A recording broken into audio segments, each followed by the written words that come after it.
కాకినాడ పట్టణంలో శబ్ద మరియు వాయు కాలుష్యానికి కారణమవుతూ 60 డెసిబెల్స్కు మించి శబ్దం చేస్తూ ప్రజలను భయభ్రాంతులకు గురి చేస్తున్న మోడిఫైడ్ సైలెన్సర్లపై పోలీసులు ఉక్కుపాదం మోపారు. ఈ రకమైన అధిక శబ్దాల వల్ల చెవుడు రావడం, పాదచారులు, వాహనదారులకు గుండె సంబంధిత రోగాలు వచ్చే ప్రమాదం ఉందని పోలీసులు స్పష్టం చేశారు. 2025-2026 సంవత్సరాలలో ప్రత్యేక తనిఖీలు నిర్వహించి వాహనాల నుంచి తొలగించిన సుమారు 540 మోడిఫైడ్ సైలెన్సర్లను పోలీసులు స్వాధీనం చేసుకున్నారు. కాకినాడ జిల్లా ఎస్పీ బిందు మాధవ్ ఆదేశాల మేరకు additional SP doctor Mahanti Kishore Kumar పర్యవేక్షణలో జప్తు చేసిన 540 సైలెన్సర్లను ఈ రోజు ట్రాఫిక్ 2 పోలీస్ స్టేషన్ ప్రాంగణంలో రోడ్డు రోలర్ సహాయంతో పూర్తిగా తొక్కించి ధ్వంసం చేశారు. మోటార్ వెహికల్ యాక్ట్ ప్రకారం నిబంధనలు ఉల్లంఘించిన వాహనదారులపై జరిమానాలు విధించడం జరిగిందని జిల్లా ఎస్పీ తెలిపారు. ఈ సందర్భంగా ఎస్పీ మాట్లాడుతూ 2025వ సంవత్సరంలో 169 కేసులు నమోదు చేసి 2,20,500 అపరాధ రుసుము వసూలు చేశామన్నారు.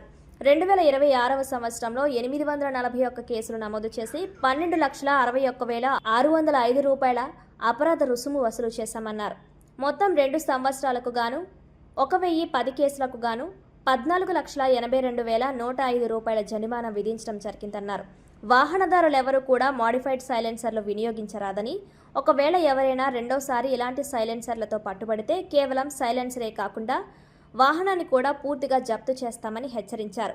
ఈ కార్యక్రమంలో ఎస్పీ బిందు మాధవ్తో పాటు అడిషనల్ ఎస్పీలు doctor Mahanti Kishore Kumar, S Srinivasarao, SP DSP KV Satyanarayana, traffic 1 and 2 ఇన్స్పెక్టర్లు ఎన్ రమేష్, మజియాపల నాయుడు, ఎస్ఏలు B Rajesh Kumar, MSN Raju, A Satyanarayana, P Satyanarayana తదితరులు పాల్గొన్నారు.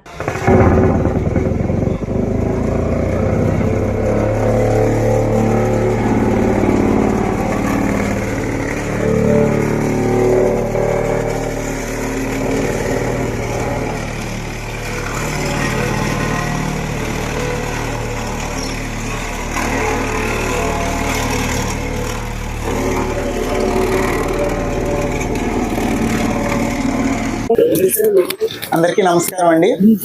కాకినాడ డిస్ట్రిక్ట్ లో ట్రాఫిక్ ఎన్ఫోర్స్మెంట్ లో భాగంగా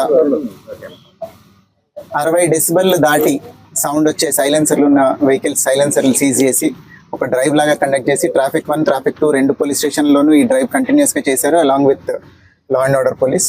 ట్రాఫిక్ 1 పోలీస్ స్టేషన్లో ఎప్పటి సీజ్ చేసిన సైలెన్సర్లు అప్పటికప్పుడే డిస్ట్రక్ట్ చేస్తున్నారు. ట్రాఫిక్ 2లో అన్ని అక్యుములేట్ చేసి to send a good message, ఇలాంటి 60 డెసిబెల్ దాటే సైలెన్సర్లు వాడకూడదు అనే మెసేజ్ అందరికీ కన్వే చేయడం కోసం అవన్నీ వాళ్ళ డిస్ట్రక్షన్ డ్రైవ్ పెట్టడం జరిగింది. 2025వ సంవత్సరంలో 169 కేసులు పెట్టి 2,20,000 రూపాయలు ఫైన్ ఇంపోజ్ చేయడం జరిగింది. అదే 2026లో ఇప్పటిదాకా ఈ 8 నెలల్లోనే 841 కేసెస్ పెట్టి 12,61,000 ఫైన్ ఇంపోజ్ చేయడం జరిగింది. ఈ కంటిన్యూస్ డ్రైవ్ జరుగుతున్నప్పటికీ దీనిలో జనరల్ సిటిజన్స్లో అవేర్నెస్ వస్తే తప్ప ఈ 60 డెసిబెల్ దాటిన సైలెన్సర్లు వాడటం నేరం అని, దానివల్ల వాళ్ళకి పర్యావరణానికి హాని జరుగుతుందని, సౌండ్ పొల్యూషన్ జరుగుతుంది, దాంతోపాటు దీనివల్ల పక్కనున్న వాహనదారులు డిస్ట్రాక్ట్ అయ్యి యాక్సిడెంట్లు కూడా జరిగే అవకాశం ఉంది. So I want to appeal to everyone to not use such silencers. ఈ 60 డెసిబెల్ దాటి ఏవైతే సైలెన్సర్లు మోడిఫైడ్ పెట్టుకుంటున్నారో వెహికల్లో డిఫాల్ట్గా వచ్చేవి తప్ప ఈ 60 డెసిబెల్ దాటిన సైలెన్సర్లు నిషేధం as per MV act rules. So దయచేసి ఎవరు ఇవి వాడకండి. వాడితే ఇట్లనే సీజ్ చేసి మీకు ఫైన్ ఇంపోజ్ చేసి కఠినమైన చర్యలు తీసుకోవడం జరుగుతుంది. దీంతో పాటుగా I want to appeal to everybody in Kakinada district to wear helmet when they are going out on 2-wheeler. Helmet పెట్టుకోండి. అట్లనే మీ తోటి వారికి కూడా ఈ అలవాటు కంటిన్యూస్గా అయ్యేదాకా అవేర్నెస్ క్రియేట్ చేస్తూ ఉండండి. Police department will invariably do it. వాళ్ళతో పాటుగా ఇట్లా సిటిజన్స్ అందరూ సపోర్ట్ చేస్తేనే this drive will go in to each and every home. Thank you.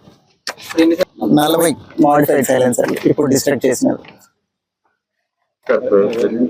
Police స్టేషన్లోని హెవీగా డ్రైవ్ కానీ అన్ని వెహికల్స్ అన్ని స్టేషన్ ముందే ఉన్నాయి. డ్రంక్ అండ్ డ్రైవ్ లో ఇప్పుడు పట్టుకున్న వెహికల్ స్టేషన్ లోనే ఉన్నాయని అడుగుతున్నారండి. అవి డిస్పోజ్ చేయడానికి దెర్ ఇస్ ఎ ప్రొసీజర్. ఇప్పుడు కోర్ట్ ఫైన్ ఇంపోజ్ చేస్తే వాళ్ళు ఆ ఫైన్ పే చేసి తీసుకొని వెళ్ళాలి. డ్రంక్ అండ్ డ్రైవ్ కి మినిమం ఫైన్ ఇస్ 10,000 రూపీస్. ఆ 10,000 రూపాయలు వాళ్ళు కట్టడానికి డిలే అవ్వటం వల్ల అది కట్టి మాకు తీసుకొచ్చి ఆ రెసీట్ చూపిస్తే వెహికల్ హ్యాండ్ ఓవర్ చేస్తాం. ఆ ప్రొసీజరల్ డిలే తప్ప పోలీస్ డిపార్ట్మెంట్ సైడ్ నుంచి దానిలో ఏం డిలే లేదండి.